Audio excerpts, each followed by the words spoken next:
السلام عليكم ورحمة الله تعالى وبركاته. aad baan idin salaamay dhammaantiin. Waxaan ugu soo guda jirnay taxanaheennii ahaa Basic Forex. Waxaan maanta qaadan doonaa casharkeennii tobnaad. Waxaan uga hadli doono three primary types of Forex market analysis. Saddexda nooc ee asaasiga ah ee qofka traderka ama raba inuu ka shaqeeyo Forex suuqa kan uu taxliilin karo. Markii aad doonayso inaad taxliiliso suuqa kan, traderadu waxay isticmaalaan saddex hab midkood. Qofkii raba isku darsan karaa, qofkii rabana wuxuu samayn karaa hadba tii u fudud. Taas waxay kusinaysaa markasta suuqa uu kaa raba inaad u lahaato indho inaad taxliilin karto. Marka maanta waxaan baran doonaa saddexda hab ay maraan traderadu si ay u taxliiliyaan suuqa kan jihada uu aadi rabo iyo jihada markaas macquulka inuu sii socdo. Sidaan kusoo sheegnay hordhaceennii waa casharkeennii tobnaad. Waxaan uga hadli doonaa saddexda nooc ee ugu muhiimsan ee suuqa kan loo taxliiliyo ayaan fiirin doonaa maanta. The three primary types of analysis in Forex. Saddexda ugu muhiimsan ee dadka traderada ay ku analysis gareeyaan ama ay ku taxliiliyaan suuqa kan. Suuqa wuxuu rabaa waxa loo yaqaan analysis, taxliilin. Waa taxliilinaysaa, waa saadaalinaysaa, waa fiirinaysaa saad u ogaato potential movement ee suuqa kan uu samayn karo. Marka saddexda hab waxaa kow ka ah technical analysis. Waan sharaxi doonaa technical waxay tahay sida loo isticmaalo. Midda labaad waa fundamental analysis. Tan saddexaadna waa sentimental analysis. Saddexdaas marka hab ayaa waxaa loo isticmaalaa markaanu joogno suuqa Forex in lagu taxliiliyo suuqa. Haddaba tay ugu muhiimsan tay dadka inta badan isticmaalaan maxay ku kala duwan yihiin, maxay ku kala fiican yihiin dhammaan waan arki doonaa iyo toolska loo isticmaalo. Waxaa la leeyahay these methods hababkan kan aan soo sheegnay waxay offergarayaan ay soo bandhigaan mid walba marka uu soo bandhigaa marka muhiimad asaga markaas u gaar ah ama jaha u gaar ah kaasoo ay tahay marka dadka traderada mid ay ku fahmi karaan kuna saadaalin karaan lacagta tan meesha ay u dhaqaaqi lahayd, perspective ay ka qaadanayaan xagga fahamka, taasoo ku aadan saadaalin ay siinayaan lacagta tan xaggee bay u dhaqaaqi doontaa. Ma waxay aadi doontaa uptrend ee xagga sare ah, ma waxay aadi doontaa downtrend, mise ma waxay ahaan doontaa mid range ama sideways ah, korna aan aadin hoosna aan aadin. Intaba waxaa go'aamin doono marka qofka traderka uu fiiriyo noocyadan. Okay, number one waxaa marka ugu horeeya taxliilinta waa technical analysis. Taxliilinta qaybteeda technicalka ah. Qaybtan traderka isticmaalaya waxa la leeyahay wuxuu focuska uu saaraa ama diiradda uu saaraya waa analyzing inuu taxliilinayo waxa loo yaqaano historical price data. Qiimihii hore ee lacagta hore u soo sameysay taariikh ahaan ayuu fiirinayaa. Lacagtan saacadihii la soo dhaafay, maalmihii la soo dhaafay, asbuucyadii la soo dhaafay, sidee bay ahayd, maxay macnaha ay sameynaysay lacagtan. Marka waa u muhiim qofka isticmaalaya technical analysis inuu ogaado historical price data inuu ka warhayo very important. Sidoo kale wuxuu fiirinayaa trading volumeska inuu high ahaa, in low ahaa, intaba waxay ka saacidi doontaa inuu identification uu ku sameeyo patternska suuqa iyo trendska. Patternska waa iska fiirinayaa waxaa kuu sameysmay waxa loo yaqaano reversal patterns miyaad joogtaa, ma continuation miyaad joogtaa. Marka waa muhiim. Sidoo kale wuxuu eegi doonaa trendska, isbedelada suuqa uu sameeyay xagga jihada. Ma wuxuu aaday uptrend, ma wuxuu aaday downtrend, intaba wuxuu ku ogaan karaa marka uu joogo technical analysis. Toolska uu isticmaalay marka traderka technicalka markuu isticmaalayo toolka badanaa uu qaato ama wax uu ku eego waa chartska suuqa iyo waxa loo yaqaano technical indicators ee ugu caansan yihiin ama ugu muhiimsan yihiin saddexdan. Number one, moving averages waa xargaha suuqa laga trade gareeyo waa moving averages. Inta badan waxay sheegaan price movement suuqa halka uu dhaqaaqi doono. Sometimes waxaa loo isticmaalaa as support mise resistance oo kale. Markay isticmaalaan inta badan crossover oo kale waxay bixiyaan signalo. Okay,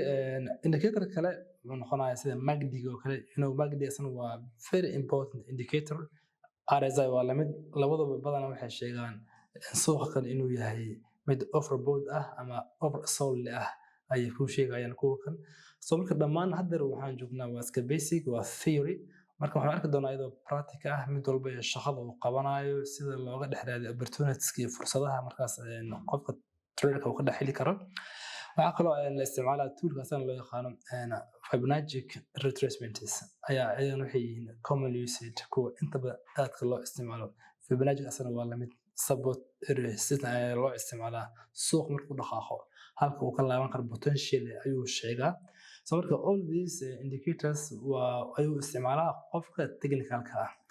okay technical sawir ahaan marka waa kan waa qof markuu chartida saan uu qiimeysanayo uu sameysanayo chart uu baare movementiga uu sameynayo supportiska resistancega wuxuu gaaray suuqan uu soo taabtay resistance again and again ayuu kula laabtay uu break gareeyay halkan markuu marayo then resistance uu ka dhigay support oo kale support ayuu sii adkeeyay mar kale uu sii adkeeyay then uu soo break gareeyay then wuxuu sameeyay retrace ayuu sameeyaa luckily wuxuu sameyn doonaa inuu soo dhaco then marka uu sugayaa wait to break haduu break gareeyo waxaan ka rabnaa sell hadii zonka uu dhaafo then waxaan ka rabnaa buy something like that so marka this call marka charts so marka waxaan isticmaalinta badan waa markay tahay technical analysis goalku muxuu yahay waxa kan loo sameeyaa wuxuu yahay marka in la saadaaliyo mustaqbalka marka lacagtan xagee bay rabtaa inay u dhaqaaqdo ayaa marka la ogaanayo waxaana marka lagu ogaanayaa passive behavior iyo market psychology labadaba yani dhaqan ahaan la waxa la yiraahdaa suuqa kan markaas wuxuu ku soo celiyaa waa recurring behavior yani dabeecad recurring yani soo laalaabata mar walba dhaca for example haddii suuqan uu taabto saqaf resistance ah inta badan likely 95% uu soo aadaa xagga supportka soo marka meeqa jeer marka ay dhici kartaa yani waa marka waa behavior recurrent iska soo laalaabanaysa ama inuu breakgareeyo uu ka dhigo resistance support ma dhacaysa marka psychologically qofka inuu fahmo iyo behaviorka suuqa uu dhaqaaqo suuquna ma aha sida price-ku inuu isaga soconay sida antennada kale ama laamiga kale price-ku mid marna dhaca midna hoos soo aada marna kor aada okay halkaas waxaan uga gudbaynaa qaybtii koowaad ee loo yaqaan technical analysis qaybta labaad waxa weeyaan waa fundamental analysis qaybta marka inta badan lama isticmaalo technical waxa focuska la saaraya marka examining waxa inta badan qofku uu baaraya oo la soconaya economic and political factors waxyaabaha saameynta ku leh ee faktarada ku ah dhaqaalaha iyo siyaasadda inta badan waa newska dhaqaalaha iyo siyaasadda xogaha ka soo baxaya ayuu inta badan u fiirinayaa kuwaas marka influence gareyn kara ama saameyn kara soo jiidan kara lacagta qiimaheeda because haddii marka ay dhacaan faktarada hoos yaalla for example waxaa dhaco kale interest rates yani dulsaarka ayaa sare u kacay lacagta USD oo kale waxaa dhacdo kale inflation rates sicir bararka ayaa dhacay GDP-ga ama growth domestic product oo kale ayaa waxaa ku yimid koror oo kale unemployment-ga waa shaqo la'aanta waxay sameysay sare u kac ama hoos u dhac fikirkeeda sidoo kale political stability-gu waa la tixgeliyaa inta badan marka waxaan arki doonaa iyadoo shax ah so marka qofka isticmaalaya this fundamental qofka marka waxba chart ma fiirina kaliya wuxuu mar walba ka warhaynayaa lacagahan iyo wuxuu fiirinaya marka dhaqaaqooda ayuu la soconaya marka for example marka waa tiyo la soo shax laga dhigay so marka saddexdan hadaan ka soo sheekan afartan shantan waa growth ama gross domestic and product GDP unemployment rate inflation waxa kaloo jira la yiraahdo interplay between the indicator yani isku xirka ama say isku saameeyaan indicatorada aan soo sheegnay ee kala duwan interplay between the indicator yani say isugu xiran yihiin indicatorada yani haddii midkood uu si noqdo tusaale ahaan marka haddii dhaqaalaha US oo kale hadduu ku tusiyo strong job growth oo kale iyo in inflation-ka uu ku imaanayo kale rising ama sare u kac waxaa marka la leeyahay the Federal Reserve may raise saasoo kale Fedka ama Federal Reserve asna wuxuu sameyn doonaa in kor ugu kaco taasoo markaas sababi karta in employment uu yaraado sidoo kale in lacagta dollarka ay noqoto mid awood leh haddii marka dollarku uu noqdo mid awood lehna currency badan waxay noqon doonaan buy ama USD waxaa loo isticmaali doonaa as a buy marka goolku wuxuu yahay yani qofka kan fundamentalka waxaan kan uu daraasaynayo ama uu raadinayo kaliya inuu fahmo inta badan lacagta qiimaheeda iyo inuu markaas uu saadaalinayo inta badan long term potential yani waqtiga dheer suuqa kan halka uu sii aadi doono meelaha ama website-yada lagala socon karo newska waa Bloomberg TV iyo Bloomberg.com iyo forexfactory.com iyo website kale oo fara badan ayaa markaas qofku uu sameeyo inuu ka baarbaaro newsyada kala duwan ee ka soo baxaya lacagaha dhamaantood ee forex-ka ah waxay leeyihiin qaab loo isticmaalayo waxyaabo lagu garto kale si loo taxliiliyo sidoo kale waxaa kaloo jira dad ayagana khubaro ah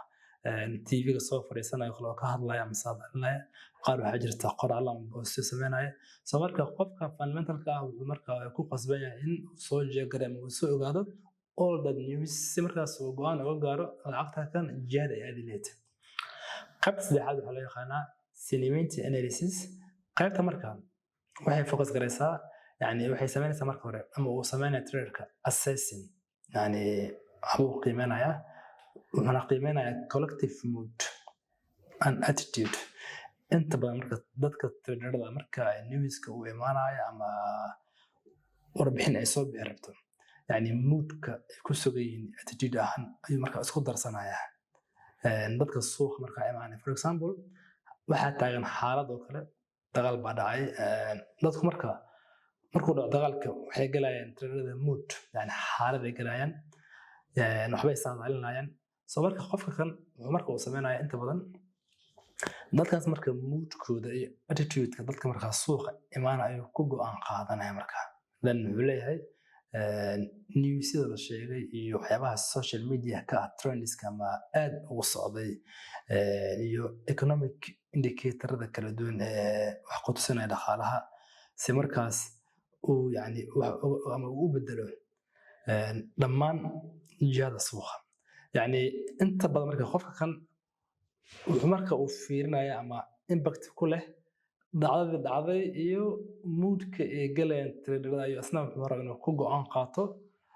saas ayuu markaas uu ku gali doonaa traderkiisa anyway kuwa ugu isticmaalka badan waa midka kore ee technicalka ah waxaana ku xiga midda labaad laakiin inta badan waxaa la sameeyaa qofku asoo markaas iska fiirinaya technicalka ah ayaa haddana wuxuu tixgeliyaa fundamentalka yani lacagaha ka imaanaya newska sida dollarka iyo wixii lamid oo kale qofka traderka asagoo markaas fiirinaya technicalka asagoo markaa isha ku hayo ayaa haddana waxaa masti ah inuu iska fiiriyo newska because waxaa laga yaabaa newska jihadii suuqa u taxliilisa as a technical inuu kasoo bedelo due to many factors ama due to high volatilities maadaama newska uu wato volatility aad iyo aad u sarreeya marka waxaa laga yaabaa in jihadii uu ka bedelo soo marka waxaa habboon in la isticmaalo fast waa technicalka laakiin tan labaad waa in lala isticmaalo fundamental caadiyan markaan joogno suuqa forex oo mamnuuc qofku inuu hal meel ku dhego waxaa loo baahan flexibility iyo in qofka uu isticmaalo combined tools xataa markaan noqoto istaraatiijiyadda qofku ma aha in suuqa uu ku galo hal istaraatiiji waa inuu isticmaalaa multiple strategies yani istaraatiijiyo kala duwan saddex at least iyo wixii ka badan markuu suuqa uu ku tilmaamo jihadaas dan ayaad qaadanaysaa ay ka dhigan tahay soo marka casharkeeni maanta uga hadlaynay 3 types of forex market analysis oo aan kusoo sheegnay technical iyo fundamental iyo sentimental analysis halka ayuu naga egyahay